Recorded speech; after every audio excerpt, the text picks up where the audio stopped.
So boom, there I was, the desire to disappear, to lock in, quote unquote, to focus. I was making music at the time, and I stayed in the studio for 3 days, basically my room, locked in, no shower. Yeah, gross. No contact with like friends. I didn't even talk with my girlfriend at the time. Was not receiving no calls. Invites to go out was a no-go. Just locked in, trying to make a song. And at the end of it all, I ended up with a lot less than what I came in with. Worst relationship with my girlfriend at the time. When you say no a good amount of times to your friends, they eventually start asking you to go out less and less. So that was that. More distant from my family, I would say. More bad mental health. I was already going through like a lot of stuff. So I just ended up worse. Like my diet was shit. I was not training, all that stuff, right? The hygiene obviously was off, and that was a tough time for me. But I locked in though. I went ghost for the sake of my purpose, for the sake of my goal. Yeah, I had pieces of a song and I've made progress, but was it truly worth it? See, when you go ghost, it's not a matter of I'm gonna block everything off, I'm gonna just become a shell wall to everybody that knows me and just truly disappear. When it can be that. It can, but there's also a duty and responsibility you have to others, I feel like. And if you don't have that with other people, yeah, by all means, disappear, right? But if you do, like for me, for example, I'm an older brother, people look up to me, right? I have a responsibility, have a duty with people too. At least I feel like I do. But even then, right, like you have friends that hold you accountable, so you're gonna disappear from them. You have friends that give you good advice. You have family members that give you good advice.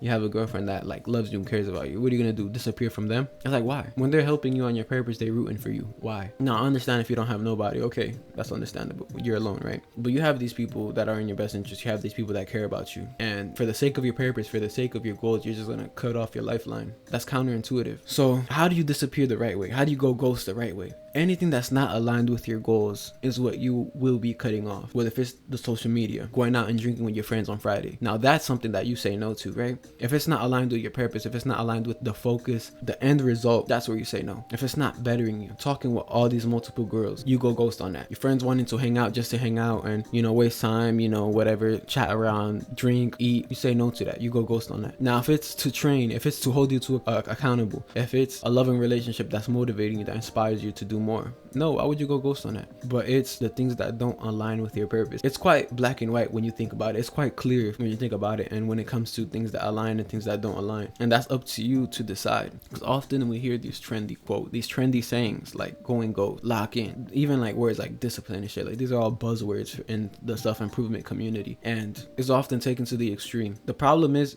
when you're not even making progress, or when you're going steps back, like how I did. I didn't do it the healthy way. I didn't do it the right way, because I cut off my lifeline. I cut off things that would have helped me be better as a person, and things that, you know, obviously were distractions, but in the end I ended up with no result. I ended up with a worse result in mind and body. Essentially, you just want to take inventory of yourself and truly be honest and decide, okay, what is distracting me? Is it this roster that I have, if you know what I mean? Is it me going out with my friends every Friday or in this time, and I'm supposed to be training 5 days a week, but for some reason every time I go out with my friends on Friday, it's harder to do that? Is it the constant scrolling? The first thing you do when you wake up in the morning is scroll for like 2 hours, waiting for a message, waiting for that dopamine, waiting for a like? Is it partying or eating or whatever it is? Go ghost on those bad habits. Go ghost on those distractions and all these things that you don't need. You might want, but you don't need. And that's where the tough part comes in. And that's where you got to take inventory and be honest with yourself and truly think. If you don't give time and space for your mind to evaluate your life, and you're constantly on go and you're constantly living like your routine, but your mind is so disorganized, it's hard for you to do the right thing. And so let's take inventory honestly. Let's decide on what we're going to go ghost on, and remove all distractions of focus and lock in to reach an end result, because that's the point of going ghost and locking in.